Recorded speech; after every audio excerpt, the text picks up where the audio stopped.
Hello friends, good morning everyone. आप सभी साथियों का हिंदू धर्म की महागाथा के 12वें एपिसोड में अमित कुमार शुक्ला की तरफ से बहुत बहुत स्वागत। फ्रेंड्स, एक दिन सत्यव्रत नदी पर अर्घ देने के लिए गया। उसने जैसे ही हाथ की अंजलि में जल भरा, एक मछली हथेली पर तैर रही थी। मुझे बचाइए राजन, मैं भी आपको बचाऊंगी। मुझे बचाओगी? सत्यव्रत ने पूछा। यह कैसे हो सकता है? महाप्रलय आने वाली है जिसने यह सृष्टि नष्ट हो जाएगी, लेकिन मैं आपकी मदद कर सकती हूँ। मुझे क्या करना होगा? सत्यव्रत ने पूछा।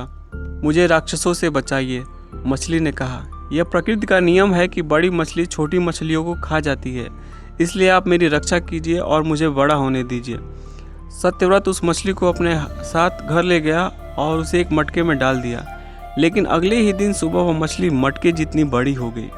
उसने कहा, मैं इस घड़े में नहीं रह सकती। सत्यव्रत ने उस मछली को मटके से निकालकर पानी की टंकी में डाल दिया, लेकिन अगले ही दिन वह मछली पानी की टंकी जितनी बड़ी हो गई। फिर उसने कहा उसके लिए टंकी में रहना मुश्किल था। तब सत्यव्रत ने उसे नदी में डाल दिया, लेकिन अगले ही दिन सुबह मछली ने पूरी नदी को अपने आकार से भर लिया। सत्यव्रत को फिर उस मछली को ले जाकर समुद्र में डालना पड़ा। तब उस विशालकाय मछली ने कहा, सत्यव्रत, मैं इस ब्रह्मांड का रचयिता हूँ, मैं ईश्वर का रूप हूँ। मैंने यह रूप तुम्हें सावधान करने के लिए लिया है। महाप्रलय आने को है जिसमें यह संसार नष्ट हो जाएगा। मैं तुम्हारे धर्म और सदाचार से प्रसन्न हूँ। तुम अगले मनवंतर के मनु बनोगे। मनवंतर हिंदू धर्म शास्त्र के अनुसार सृष्टि के संपूर्ण चक्र जितना समय होता है। सृष्टि की सभी प्रजातियों की रक्षा करने और उन्हें अगले युग तक पहुँचाने की जिम्मेदारी तुम्हारी होगी। ईश्वर ने सत्यव्रत से कहा कि ठीक 7 दिन बाद प्रलय आएगी। उस समय विशाल और शक्तिशाली लहरें सब कुछ बहाकर ले जाएंगी। भगवान विष्णु ने यथासंभव प्रयास करके सभी देवताओं को आदेश दिया कि सब मिलकर सत्यव्रत की जहाज बनाने में सहायता करें। सत्यव्रत को सप्त ऋषियों को भी साथ ले जाने का आदेश हुआ था। सभी को यह आदेश था कि उन्हें सब प्रजातियों को एक एक नर मादा को साथ रखना है, ताकि पृथ्वी पर जीवन को नष्ट होने से बचाया जा सके। नियत दिवस पर आकाश के काले बादल छा गए। 7 प्रकार के संवर्ग भीमानंद, द्रोण, चंद, वलाहक, विद्युत तापक और कोण मिलकर भयानक मूसलाधार वर्षा करने लगे। समस्त भूमि पानी में डूब गई, सब नष्ट हो गया। परंतु भगवान विष्णु के आदेशानुसार सत्यव्रत अपनी पत्नी श्रद्धा, सप्त ऋषियों और पशुओं पौधों की चुनी हुई प्रजातियों को लेकर जहाज पर सवार हो गया।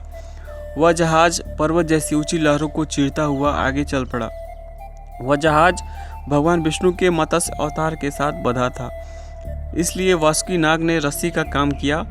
मत्स्य अवतार के रूप में भगवान विष्णु ने जहाज को कई दिनों तक उन भयानक और भीषण लहरों के बीच खींचा और पार लगा दिया।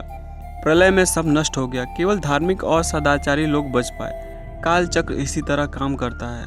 हर सुबह के बाद दिन ढलता है। केवल ईश्वर में विश्वास करने वाले लोगों को अंधकार के बाद प्रकाश के दर्शन होते हैं। अंत में मूसलाधार बारिश रुक गई और कुछ दिनों बाद जल स्तर नीचे उतर गया।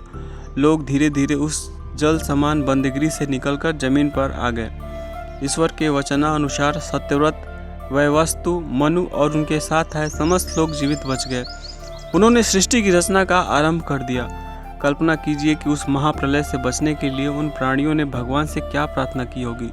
प्रलय ने हर वस्तु को नष्ट कर दिया, इसलिए उसमें जीवित बचे प्राणी अनूठे थे। उनके ऊपर पृथ्वी को नवजीवन देने का उत्तरदायित्व था। यदि आप स्वयं को उनकी जगह रख कर देखें तो कल्पना कीजिए कि उन्हें तब कैसा लगा होगा। कल्पना कीजिए उन्होंने किन शब्दों में ईश्वर के प्रति कृतज्ञता व्यक्त की होगी, क्योंकि उसी ईश्वर ने उन्हें नए संसार में जीवित प्रवेश करने का मौका दिया। उन्होंने अवश्य यह प्रार्थना कही होगी, हमें वो चाहिए जो हमें कष्ट, वर्तमान और भविष्य से शांति प्रदान करे। हमें अनुष्ठान के लिए समृद्धि चाहिए। हमें भगवान की कृपा प्राप्त हो, मानव जाति का कल्याण हो और औषधीय पौधे फले फूले और ऊपर की ओर बढ़ें। 2 पाए और चौपाए हमारा हित करें। यह वैदिक प्रार्थना सभी प्राणियों के कल्याण की कामना है। यह श्रुति संदेश देती है कि मनुष्य तभी शांति से रह और समृद्ध हो सकता है जब वह प्रकृति का हिस्सा बनकर रहे, ना कि उसका शासक बनकर। सबके लिए आदर और सम्मान और दया का भाव रखने से ही सच्ची समृद्धि और शांति संभव है।